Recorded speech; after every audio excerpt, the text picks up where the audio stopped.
देखने को मिला। तो फुटवेयर शेयरों में आज जो जोरदार तेजी थी और आखिरकार क्यों दौड़े ये शेयर, ये बताने के लिए हमारे साथ है हमारे सहयोगी सुमित बताएं जरा क्या रही वजह इसकी।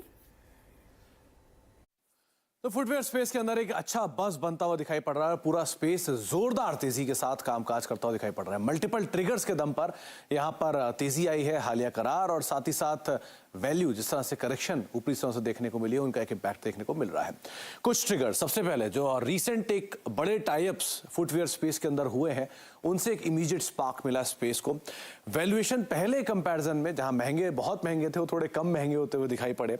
एक्सपोर्ट्स के जो नंबर्स हैं वहां पर पिकअप आ रहा है, स्पेशली लेदर साइड स्पेस पर, और दूसरा गवर्नमेंट का जो पीएलआई स्कीम है उससे भी सेक्टर को एक अच्छा पुश देखने को मिल रहा है। एक एक करके तमाम ट्रिगर्स को खंगाल लेते हैं, किस तरह से मूव आता हुआ दिखाई पड़ा है। रिसेंटली एक करार तमिलनाडु सरकार ने किया पाओचेन के साथ, करीब करीब 2000 करोड़ रुपए के आसपास का। इस करार के साथ ही कई और बड़े नाम के भी शामिल होते हुए दिखाई पड़ रहे हैं जो कि करार कर सकते हैं।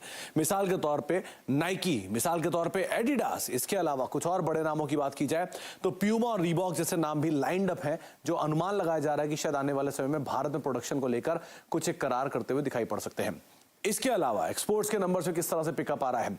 दुनिया भर में करीब 85% जो फुटवेयर है वो नॉन लेदर है और इंडिया मेजरली लेदर एक्सपोर्ट्स के अंदर कामकाज कर रहा है। तो शायद नॉन लेदर एक्सपोर्ट्स में भी जो भारतीय कंपनियां, उनके लिए एक अच्छे मौके खुलते हुए दिखाई पड़ सकते हैं। एक्सपोर्ट्स के नंबर भी आपकी स्क्रीन पर आएंगे, किस तरह के आंकड़े देखने को मिले। 208 करोड़ रुपए का एक्सपोर्ट जो कि FY20 में होता था, वो बढ़ के 205 करोड़ रुपए के आसपास पहुंचता हुआ दिखाई पड़ा है। पिछले 3 सालों में इस तरह का पिकअप आया। इसके अलावा अगर आप नॉन एक्सपोर्ट्स के नंबर्स को भी देखेंगे तो 28 करोड़ से बढ़ के करीब करीब 21 करोड़ रुपए के आसपास पहुंचा। हालांकि स्पेस छोटा है, लेकिन यहाँ पे अपॉर्चुनिटीज कहीं ज्यादा बड़ी होते हुए दिखाई पड़ रही हैं भारतीय कंपनियों के लिए।